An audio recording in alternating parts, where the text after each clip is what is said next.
Bogota Airport on arrival from Bolivia.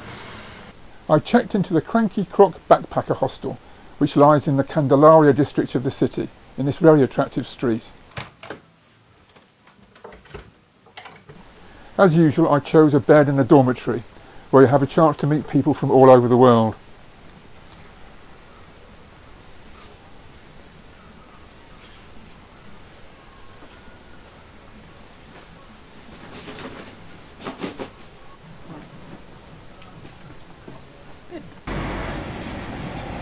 Bogota's mass transit system consists of the Transmilenio, bendy buses running on their own dedicated roadways.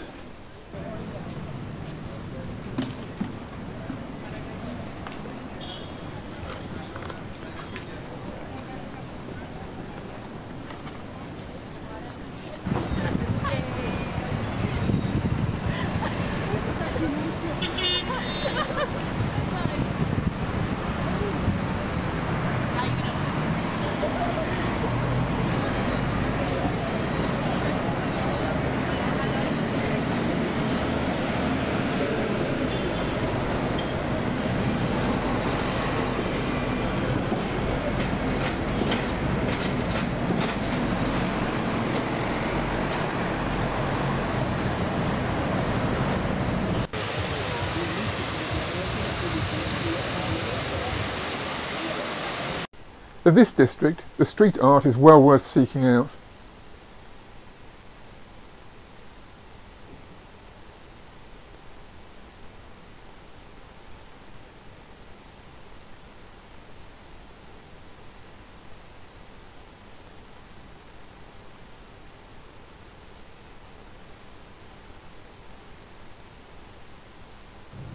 Next day, on a bus, heading through typical gridlocked Bogota traffic, going to the Tatacoa Desert. Only the buses are moving freely. So here I am, sitting outside my room in the Tatacoa Desert, no dorm available, doing some bird watching.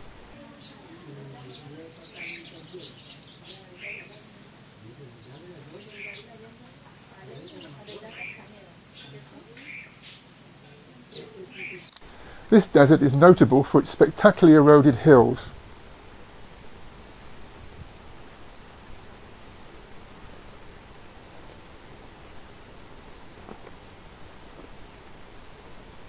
And these are home to large populations of Turk's cap cacti.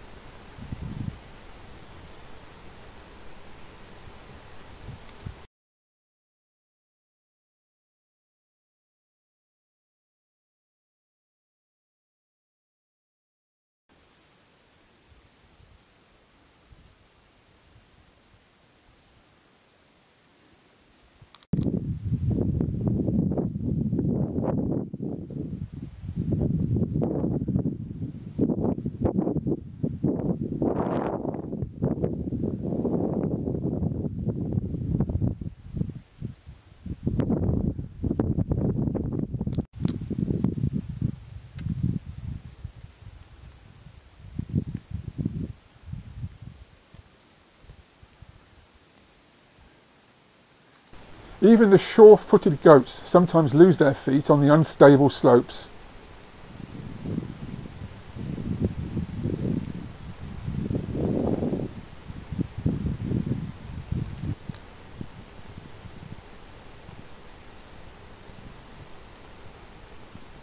Every evening the goats are rounded up on horseback to spend the night in pens.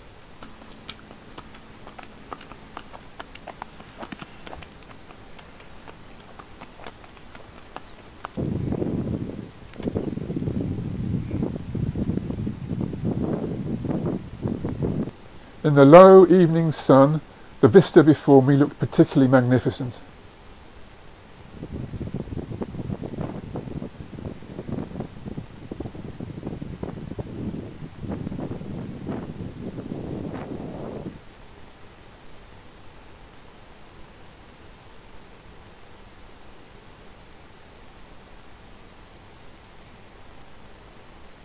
After plenty of rain in the previous few weeks, There were lots of flowers to see.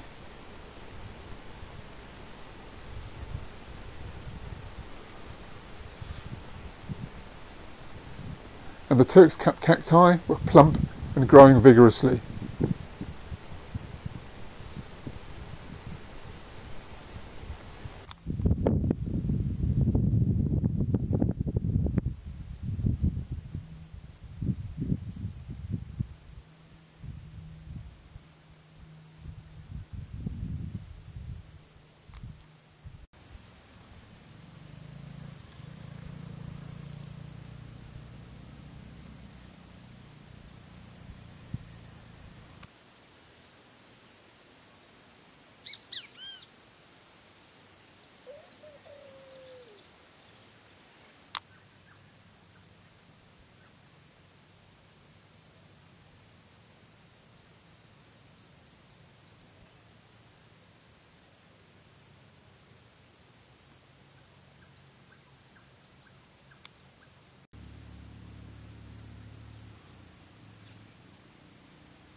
The flowers of Turk's cap cacti are usually pollinated by hummingbirds, but this species mainly seems to attract honeybees.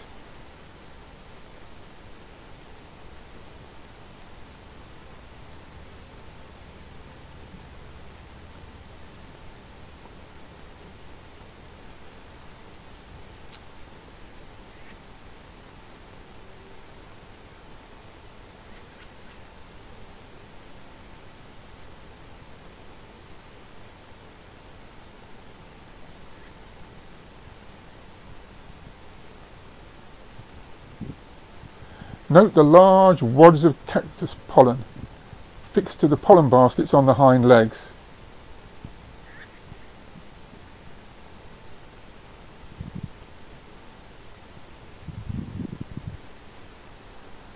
A local native bee also visits the flowers, but it's more difficult to film.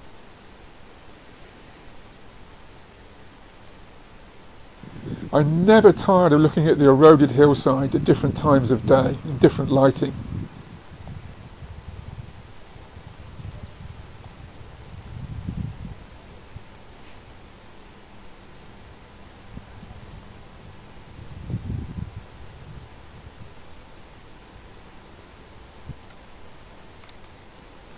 A group of tourists on one of the paths gives an idea of scale.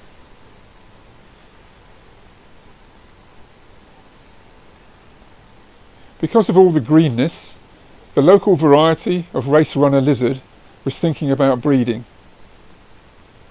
This is a male, and this is a female, much less colourful.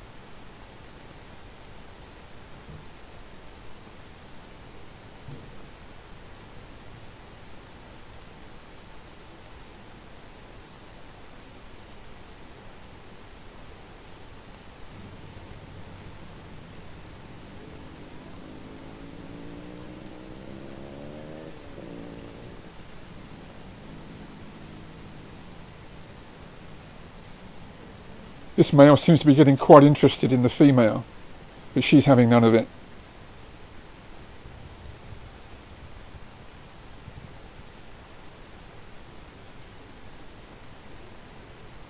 While filming the lizards, I had to put up with the nearby noise of a sugarcane crusher.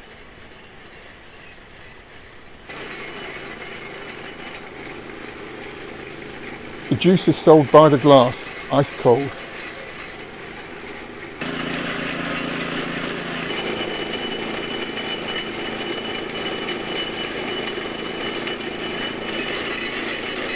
From previous experience, I knew that I had to search cacti because wasps often made their nests inside the protective area within the spiny branches. Here the wasps are adding a new layer of cells to the nest.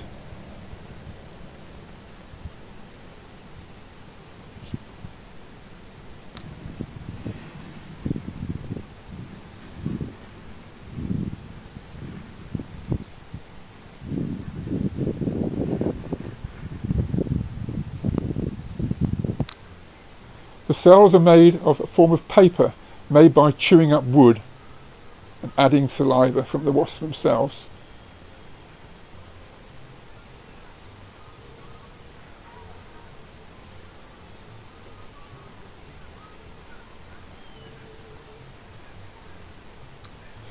To give an idea of size, each wasp is much shorter than the average little fingernail.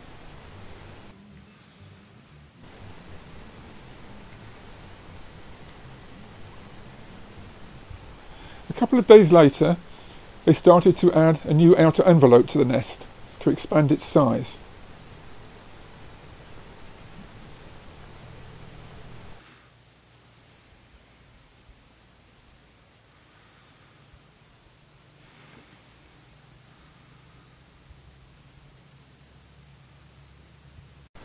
In order to avoid showing you a lot of boring bus travel, I'm making a big jump now to my hotel at Villa de Leyva, 2 or 3 hours on the bus north of Bogota.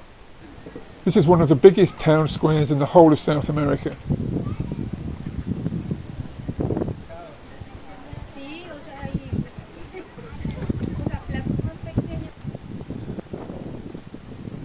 The purpose of coming here is to admire the beautiful old buildings and just to walk the streets.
Missing out another long bus trip, we arrive in the bus station in San Gil, heading out to the pretty little village of Baricara.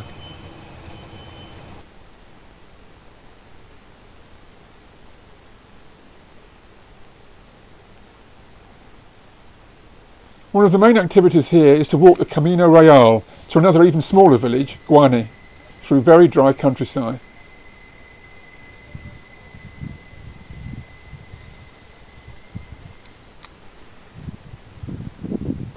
This is another ancient trail, which is well maintained.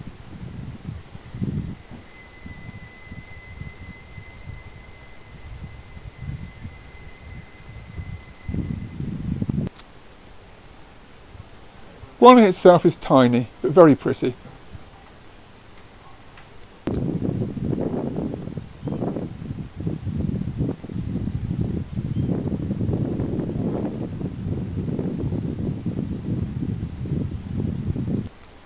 Return to Baricara is by bus.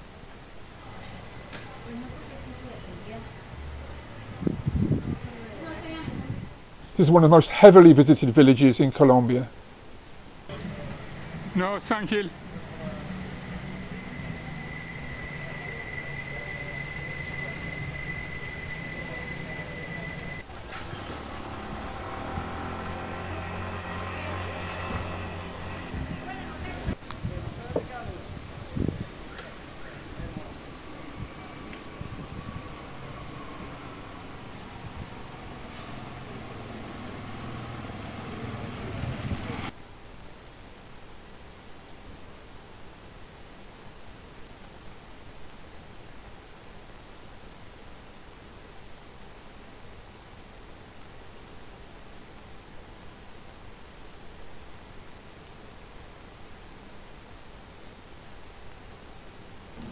Next day, the bus took me via the spectacular cactus-filled Chicamocha Canyon to Bucaramanga, heading for Santa Marta on the Atlantic coast.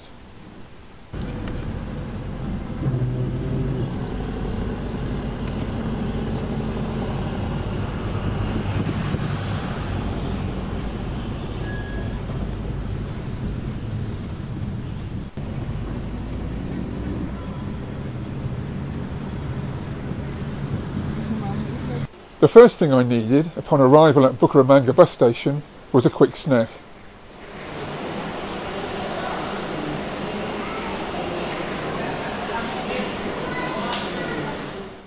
salchichas. This turned out to be the most attractive bus station I've ever visited.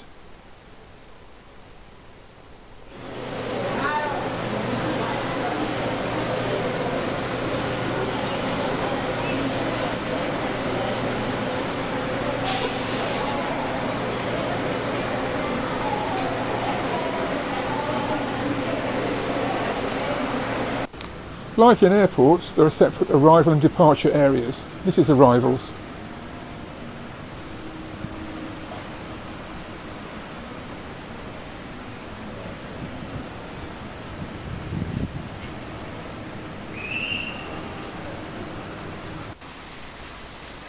With more than 6 hours to wait for my bus, it was nice to find that it had such a beautiful area to wait in.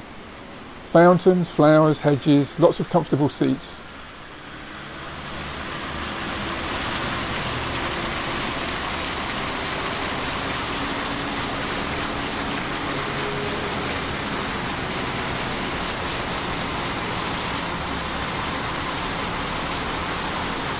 After dark, the place really came alive, with buses heading off in all directions.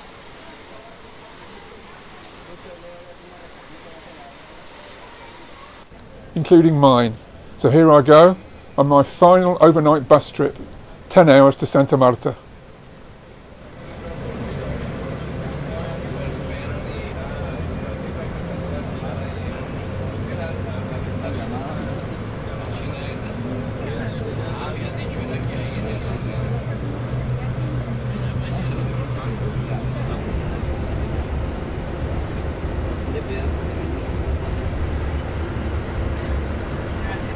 And here we are on the roof of my backpacker hostel in Santa Marta on the Atlantic coast, all ready to set off for Tayrona National Park, where I want to spend a week or so.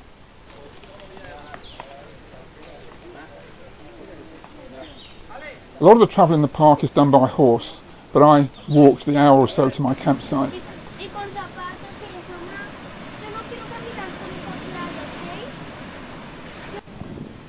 This is the beach at Arrecifes, a particularly dangerous beach. Dozens of people have been drowned here, despite the numerous warning notices.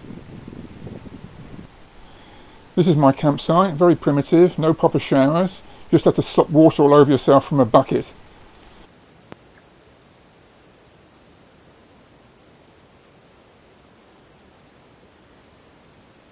Despite being a rainforest, there'd been no actual rainfall for more than 3 months. And insects were very scarce, so it was quite difficult walking the paths each day looking for something worth filming. Fortunately, white-faced capuchin monkeys were abundant and tame. This one's trying to break the very hard husk of a coconut, without much success.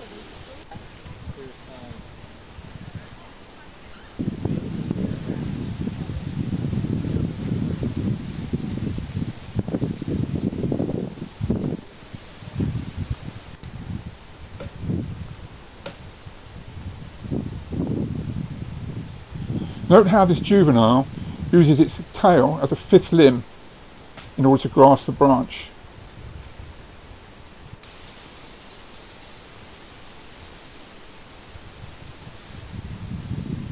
Close to my tent, I found a group of heliconia flowers, and I knew that these would attract hummingbirds.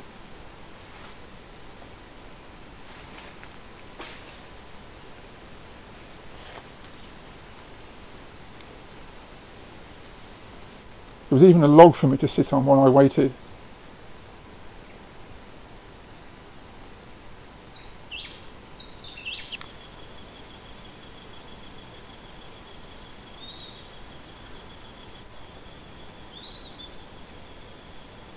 This wasp is chewing off wood to convert into paper to build the nest.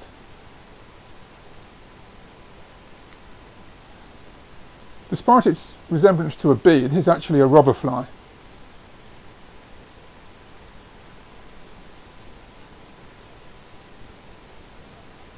Every day I had lunch in the restaurant at Arrecifes. All the food had to be brought in on the backs of mules.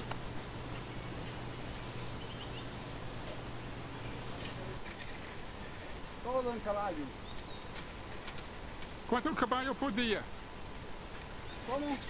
Hours of searching in the forest each day only turned up a few insects that I could film.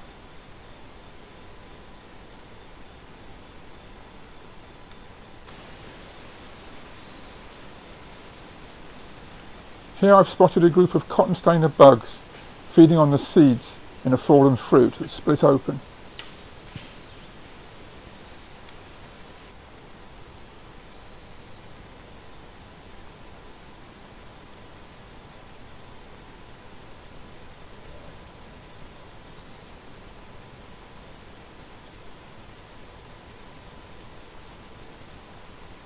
Every morning it was back to the hummingbird flowers for an hour or so. This lizard was right by my tent, so easy to find.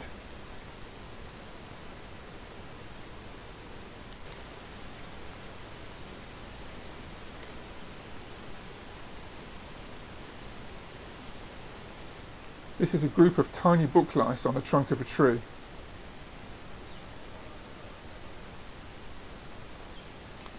Here I'm going to walk you along the amazingly long above ground roots leading up to a buttress that are a feature of rainforest trees all over the world.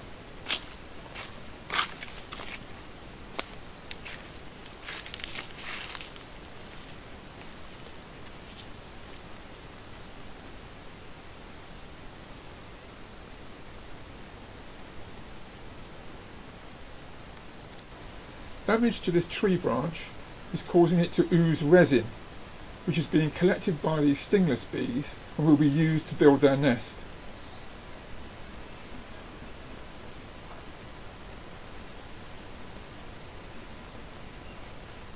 Despite the drought conditions, leaf-cutting ants were so conspicuous that you just couldn't miss them. Throughout the forest, large columns were crossing the paths.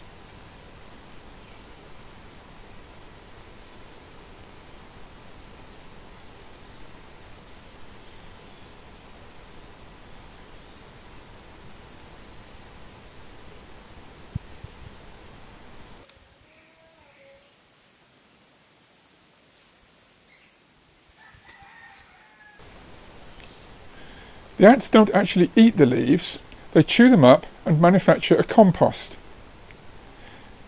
They then plant a fungus on the compost, and it's the fungus that the ants eat.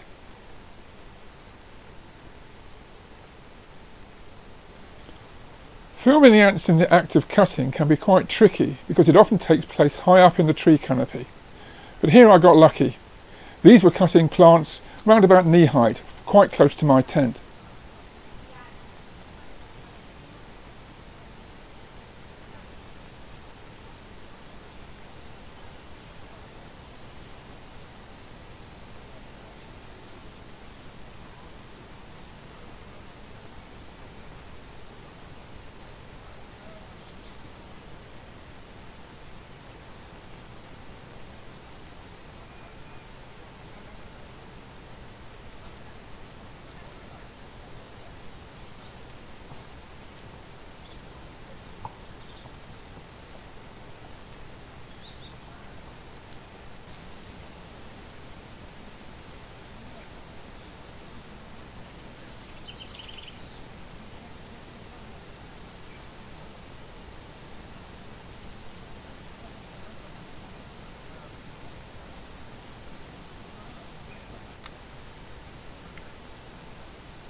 The act of cutting is usually quite disciplined, and each ant cuts its own particular piece. But here something's gone wrong. The ant on the right is cutting a leaf which is already partly cut through by the ant in the centre.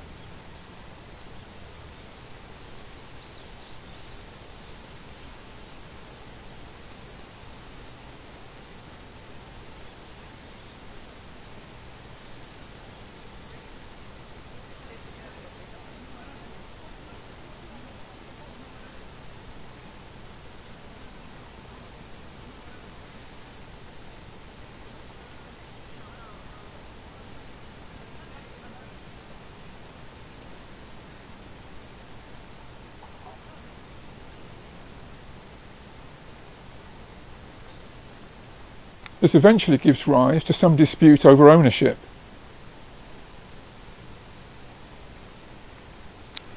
The nests of leaf-cutting ants are situated deep in the ground, and it is here that the compost is made of the chewed up leaves and the fungus is cultivated. Once the fungus has done its job, has absorbed the nutrients from the compost, then the compost is no good, and it's expelled by the ants one little bunch at a time and dropped on a midden, a sort of compost heap of spent material.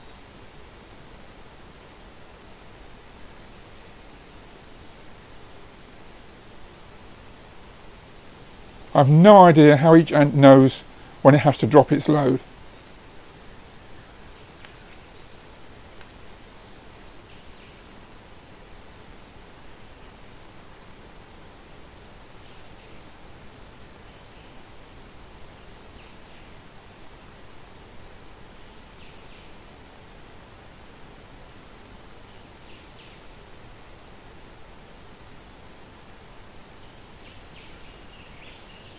The ants are bringing the material from the nest over there to the midden here.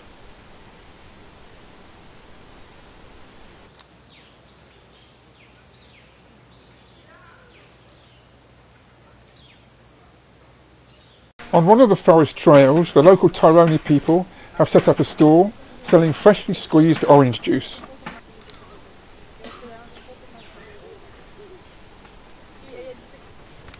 Very welcome for the numerous people, mainly Colombians, hiking the trails.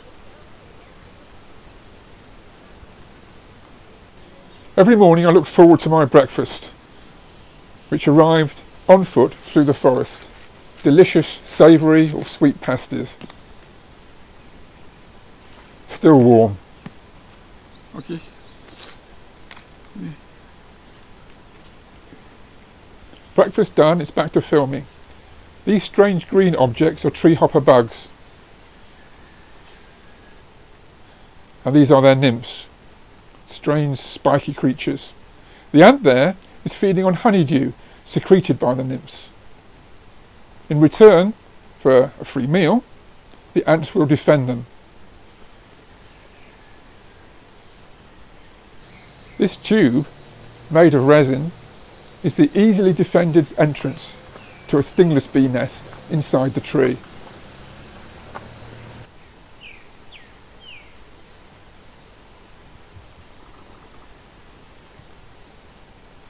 This is the female of the largest orb web spider in South America. Note the yellow silk of which the web is made. These tiny flies, apparently pestering her, are jackal flies. They accompany large predators such as this spider and attempt to feed on juices oozing from their prey.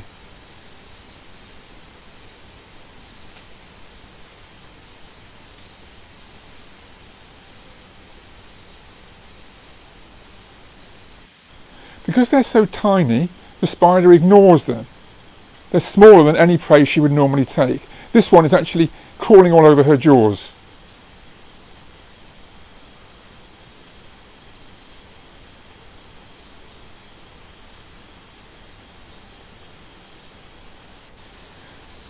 As dusk falls, they assemble in large numbers on her body.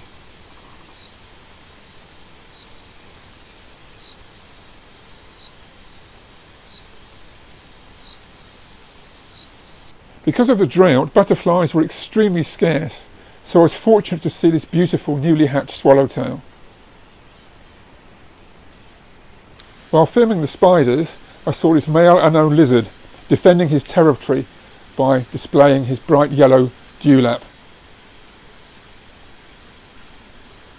After leaving the national park, I had a meal in a small restaurant on the roadside. If you dropped any food, it was quickly recycled by the chickens. After a pleasant trip in a local bus, I'm back in the Hostel Messiah in Santa Marta.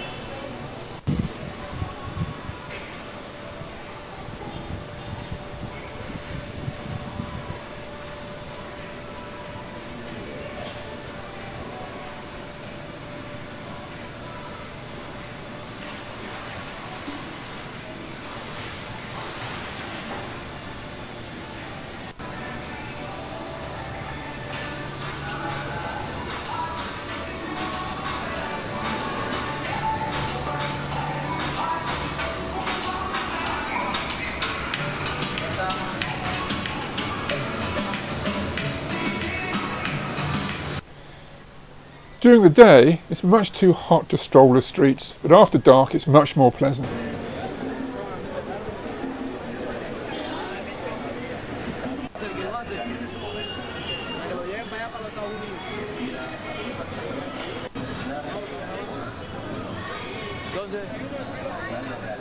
Here you can have your phone repaired while you wait on the street. They have soldering irons, test meters, the lot.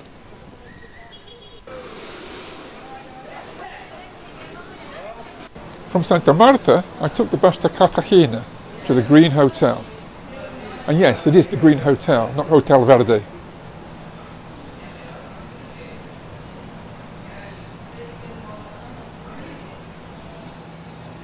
On my first morning exploring the old city, I found these ladies selling leaf cutting ants. These are a local delicacy, the big fat queens.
The old town is very beautiful and was packed with tourists.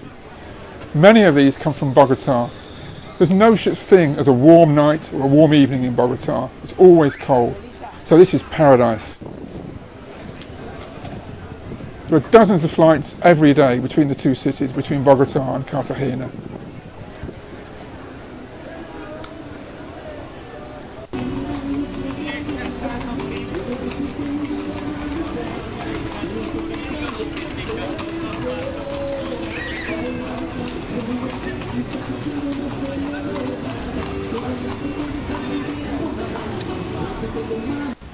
The actual area of Old Town is quite small and lies within massive walls.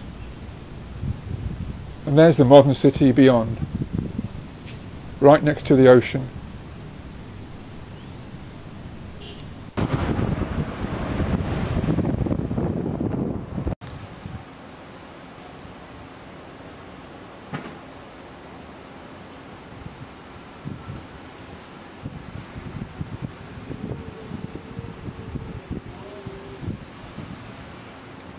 During the day, the main occupation for most tourists is simply walking the streets, admiring the beautiful 16th and 17th century architecture.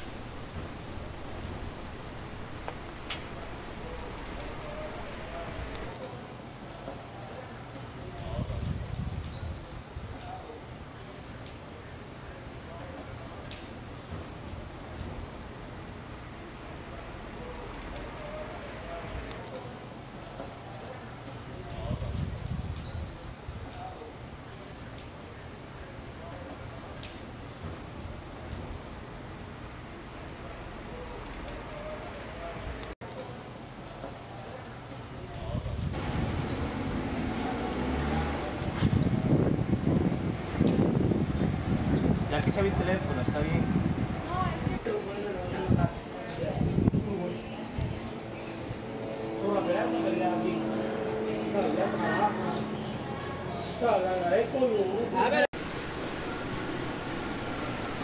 And so, back to the Green Hotel for lunch.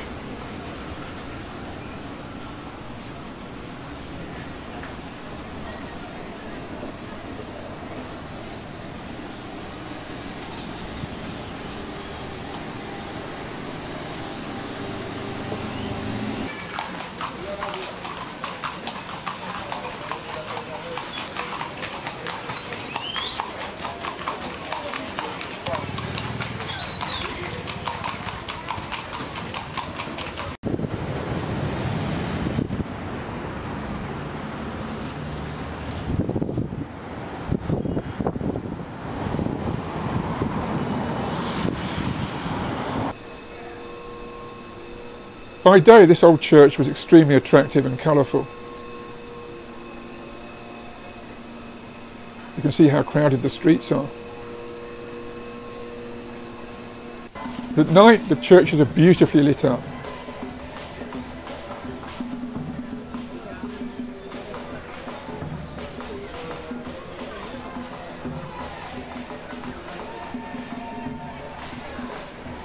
And because it's cooler, the streets are even more crowded, people strolling and going to eat, and taking the inevitable pictures on their phones.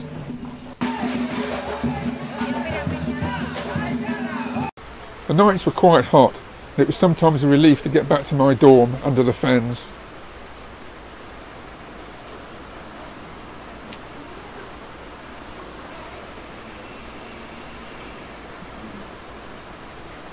My last morning in Cartagena coincided with Easter, and this being a Catholic country, there were the inevitable religious parades.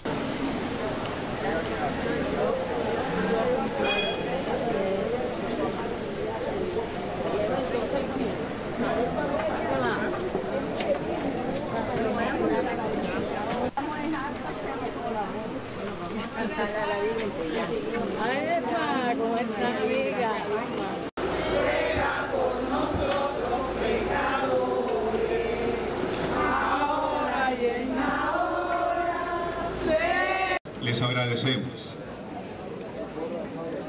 Detrás de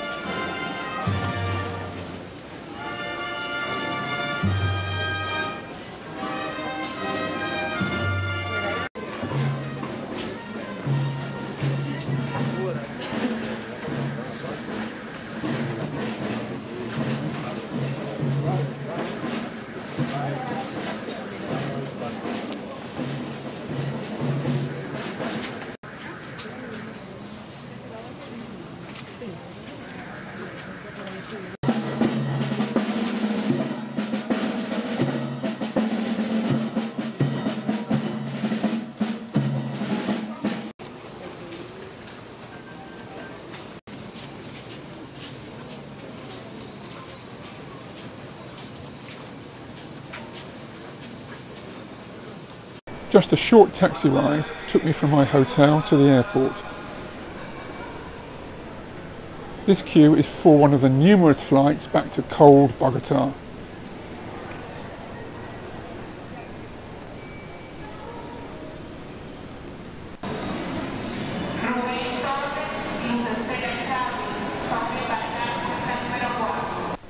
I wonder if anyone will recognise their legs.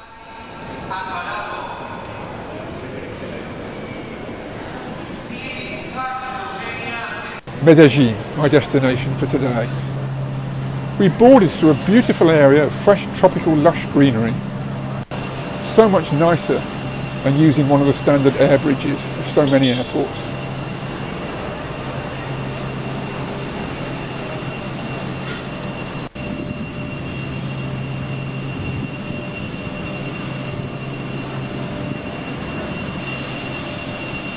The flight to Medellin will take around about an hour, compared with 18 hours by bus. No wonder so many people in Colombia take the plane.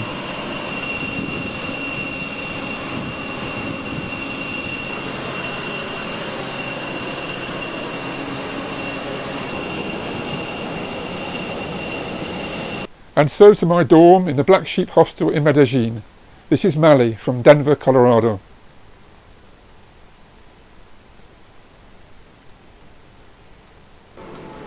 Next day, Mali and I, and a young guy from Mexico, also staying at the Black Sheep, had a day out.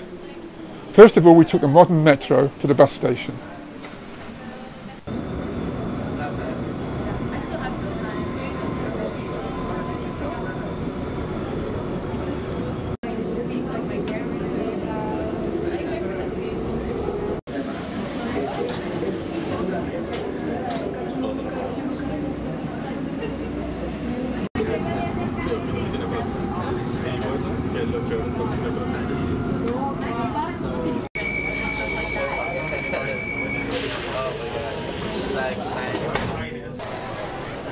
We got off the bus at the Piedra del Peñol, a 200-metre high granite monolith.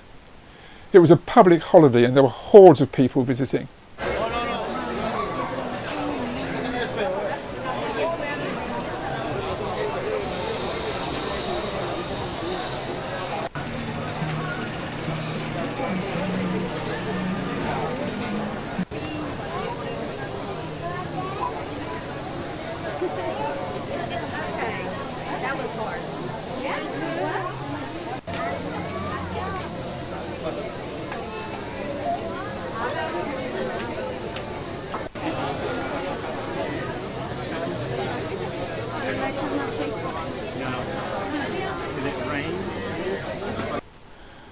A short bus ride took us to the village of Guatapé, the object of our day out. This village is famous for the colourful bas-relief made of painted concrete on the lower halves of the walls. These started out as fairly simple geometrical designs, as in the one on the right. These days they tend to show more complex scenes and are more three-dimensional, as on the left. There's not much I can say about the following scenes in Guatapé, so I'm going to play one of my pleasant little songs to accompany some pleasant little pictures.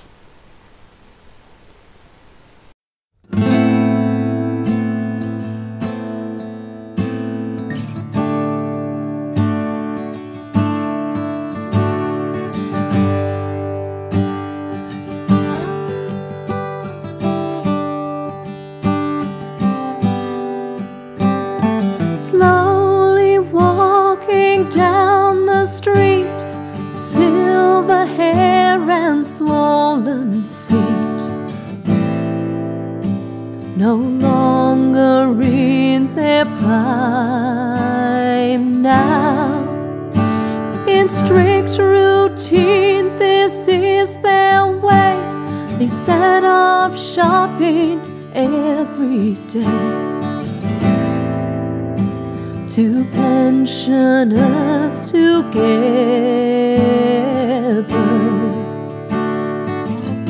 still walking close, still holding hands.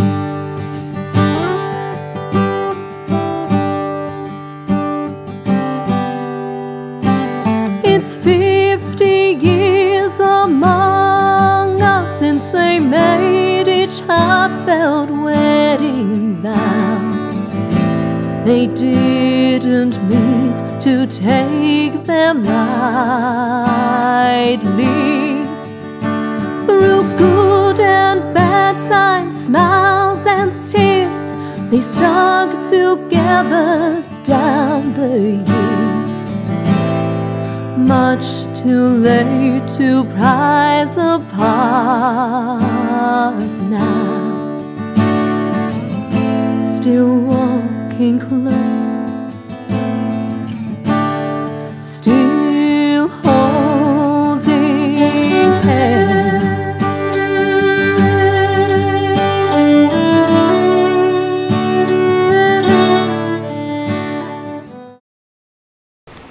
When the three of us arrived back at the bus station in Medellin, it was beginning to get dark, and the lights of the city were beginning to twinkle on.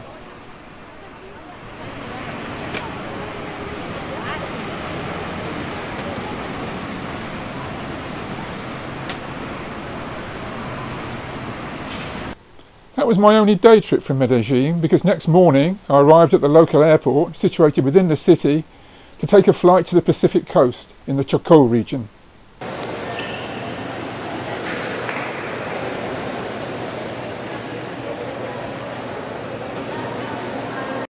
My destination is Valle Solano, second from bottom.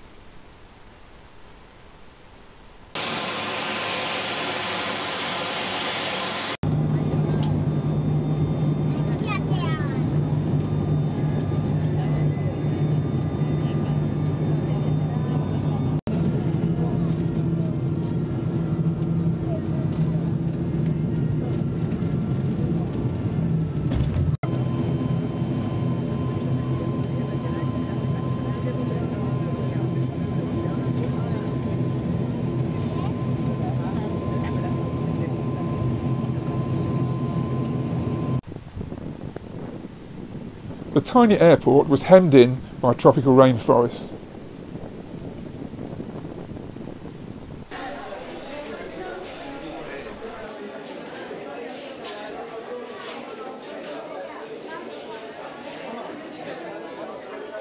Three of us off the flight were heading to El Valle, so we shared a Torito for the hour's drive.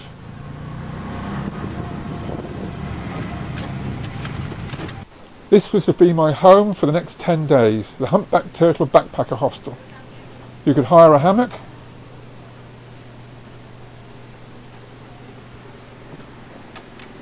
or get a bed complete with mosquito net.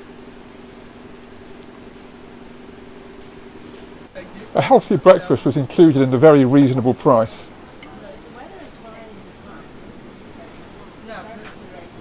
I was to spend the next 10 days searching for wildlife subjects in the rainforest and along the beach.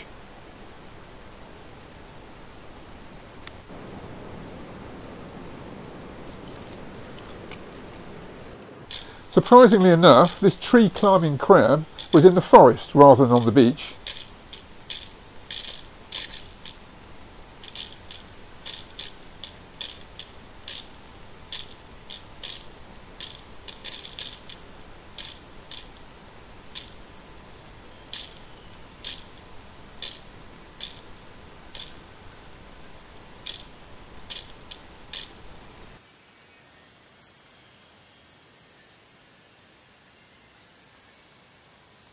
The humpback turtle faced directly onto the Pacific Ocean, so sunsets like this were something we saw every night.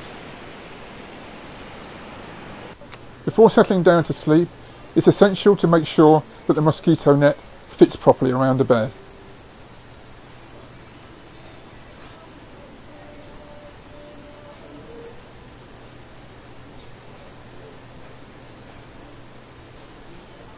Directly in front of the hostel there was a large passion flower plant, and this passion flower butterfly female is looking for a leaf on which she can lay her eggs.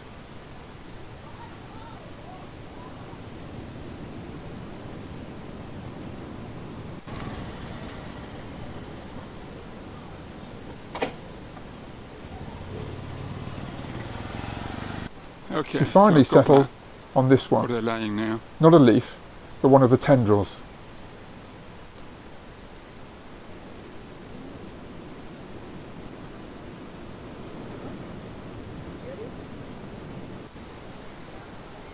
After an hour or so of steady work, the number of eggs had grown considerably.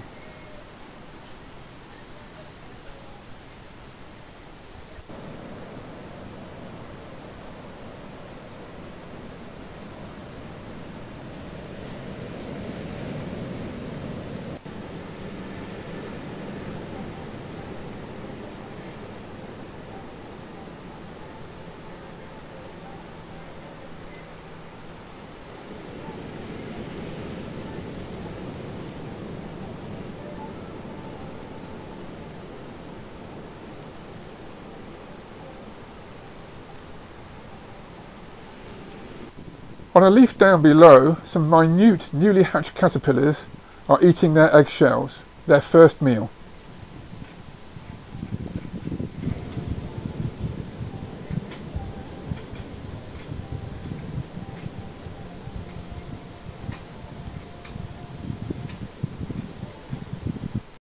I'm a specialist on insect behaviour, but I can offer no explanation as to why this stilt-legged fly waves its front legs like this when no others are present.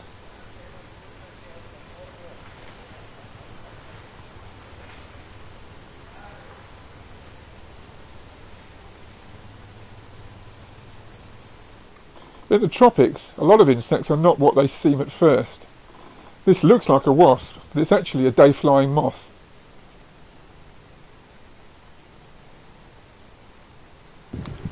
Most days I walked into town to buy freshly baked cakes. One evening, a nearby hotel was releasing baby turtles that had been collected as eggs and hatched out.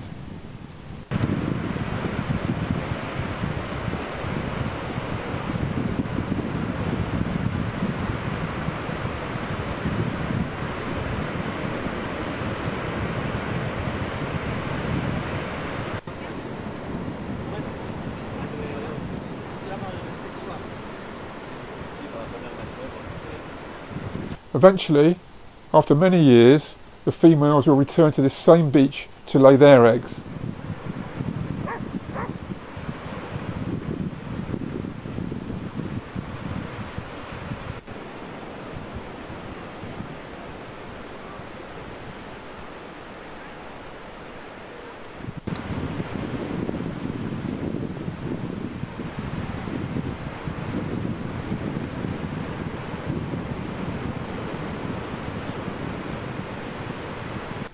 And so, as the last of the tiny turtles made their way into the sea, I made my way back to the humpback turtle.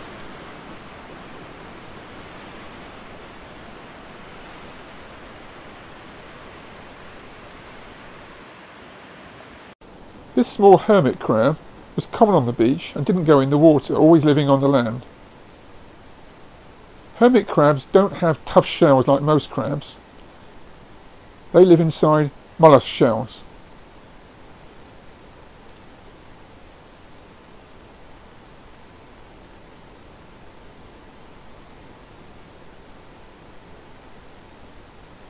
These are investigating this empty shell to find out whether it will be a suitable home.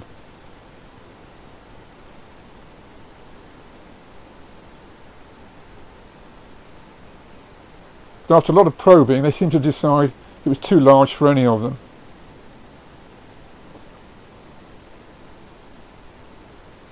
Colourful flowers are rare in rainforests. This is one of my favourites. I first saw it in Trinidad, where it's called hot lips.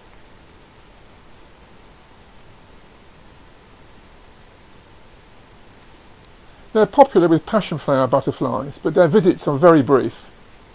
Often they just investigate a flower and fly on.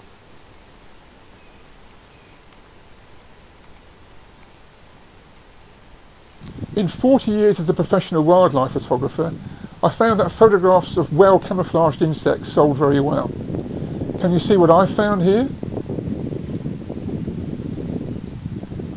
Have you spotted it yet?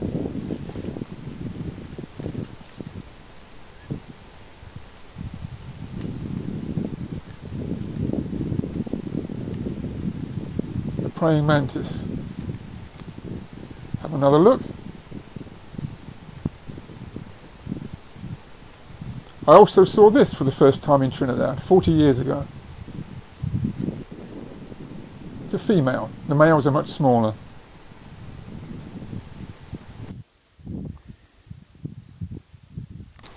This colourful weevil makes a good subject for a book, but doesn't make very great video. Back in front of the hostel, the passionflower caterpillars have grown a lot as they engage in some dedicated munching.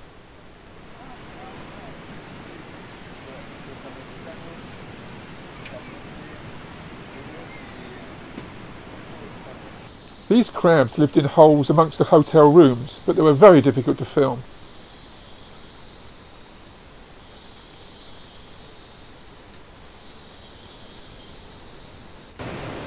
One afternoon I found large numbers of these white orchids growing on rocks right in the spray zone of the ocean.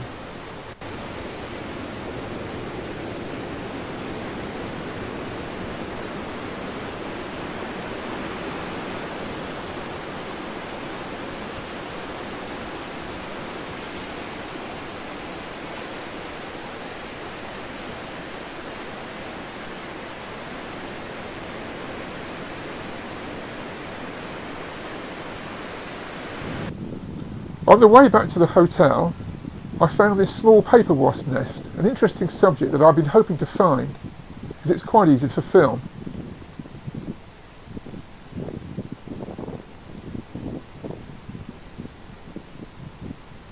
The 4 cells that have those conspicuous white caps contain pupae that will eventually emerge as adults.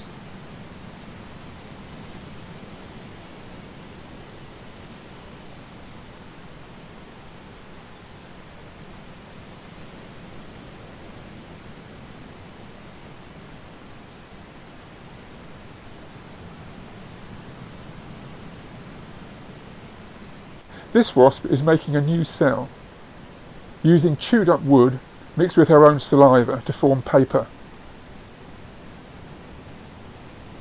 Once finished, she turned and laid an egg inside.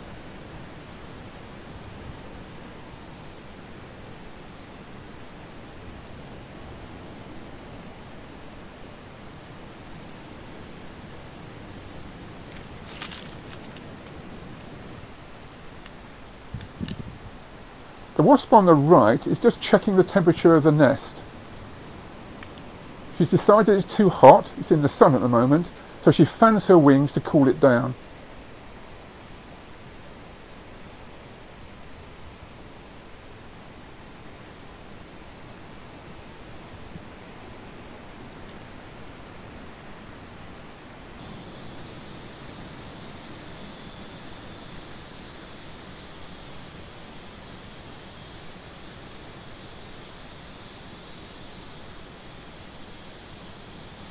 And the same thing's happened again here. Back at the hostel, one of the most important events of the day, feeding the cats.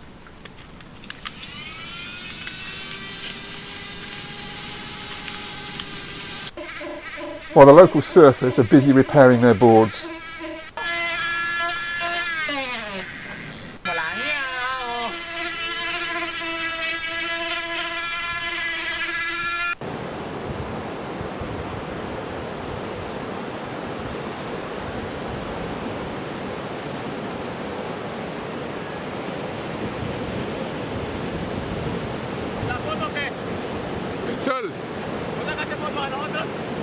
Next morning, rainforest in the rain. Something I could have done with in Tirona.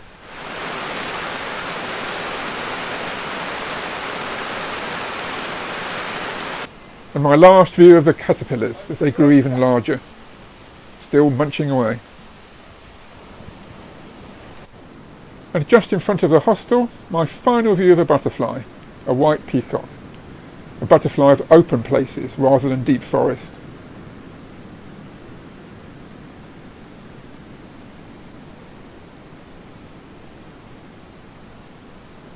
And so, my 10 days are up, and it's back to the airport. In goes my trusty backpack, and we're off along the beach. For the first half of the journey, the road is good. But then that changes dramatically.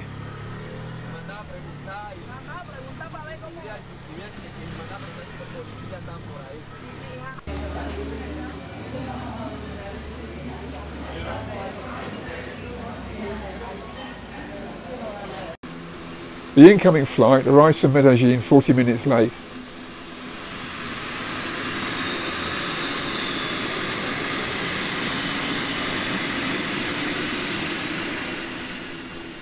But if the weather was really bad, it wouldn't come at all.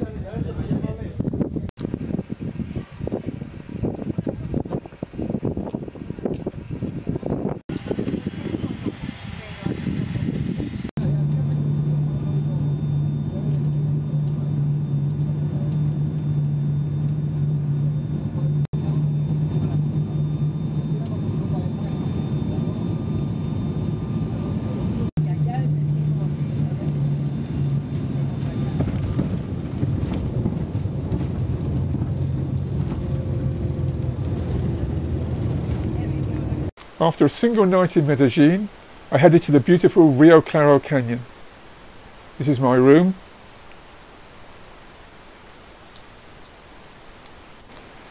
And this is the view of the forest beside my room, with the river below.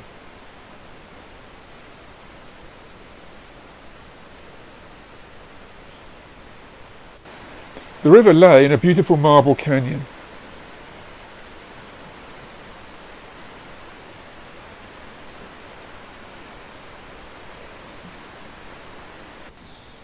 Paths along the river ran through absolutely lovely rainforest, some of the most beautiful rainforests I've ever been in.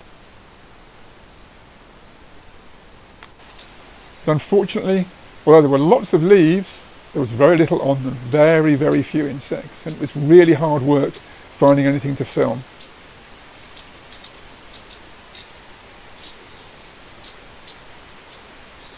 Those are fruits, not flowers.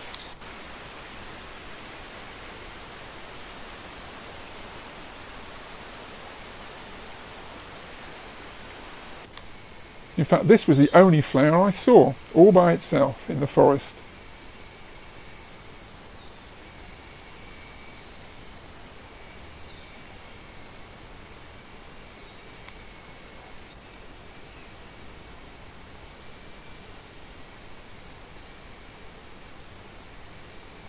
After hours of searching, I finally spotted something. Have you seen it? It's right in front of you now.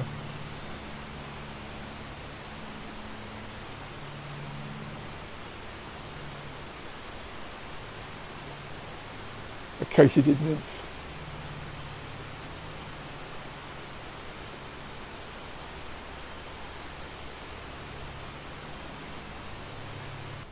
See how it aligns its body carefully with the midrib to make itself less conspicuous.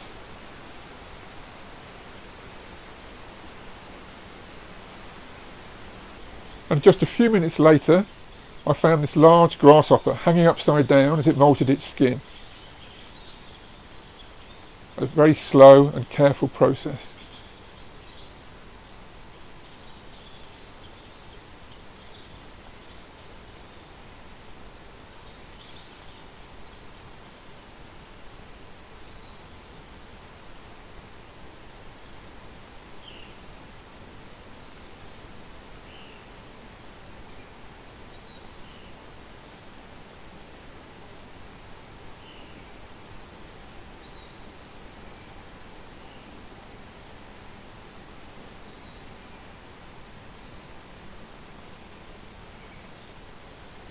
Its body is now more or less all out.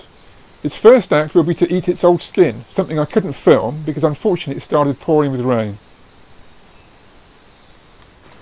Sitting in my room one night, I was startled by what I thought was a bat flying around the light.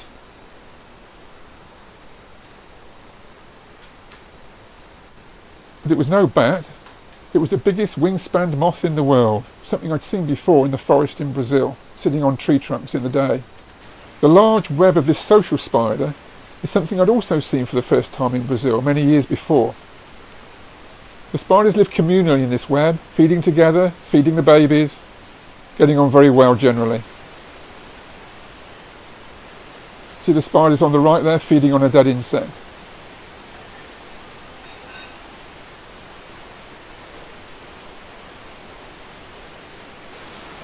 Each of these brightly coloured treehopper bugs is only a few millimetres long. The striking pattern is typical of warning coloration, that is, they're chemically defended, but they're also defended by these ants in exchange for a meal of honeydew.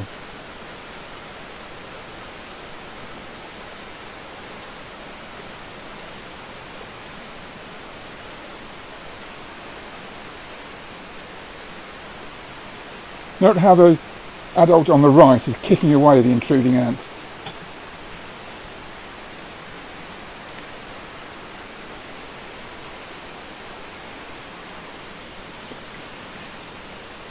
The tiny spiky creature, middle left, is a nymph.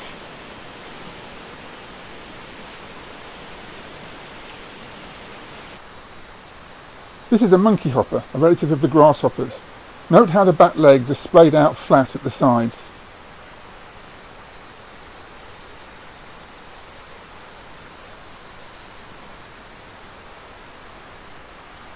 When I got back to the social spider web, they'd caught a butterfly in the hour or so that I'd been away.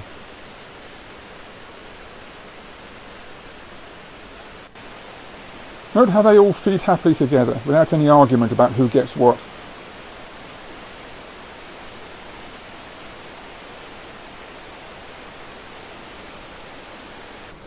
And so my final bus trip in South America, back to Bogota. The incredibly sinuous road crossed a series of mountain ridges, one after the other. I wondered at first why the bus was nearly empty, but this is why. Most Colombians choose to fly long distance.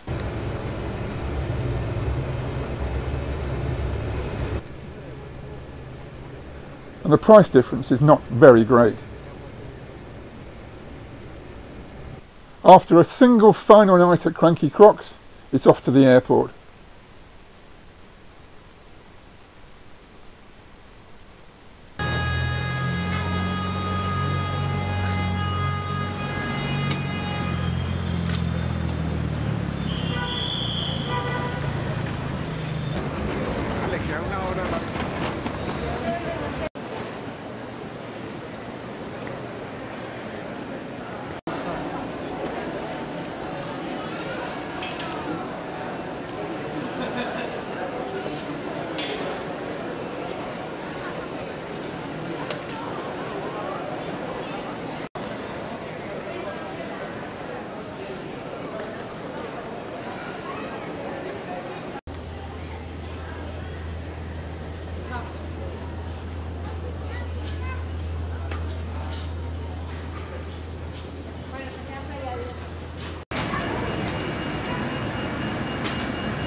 noches. 32C.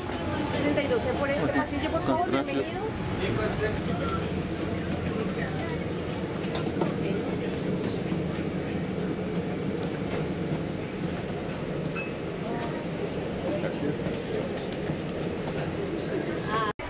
A party of excited Colombian school children in their first trip to Europe arriving at Heathrow Airport, London.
And so, getting off a bus for the final time in my hometown back in England.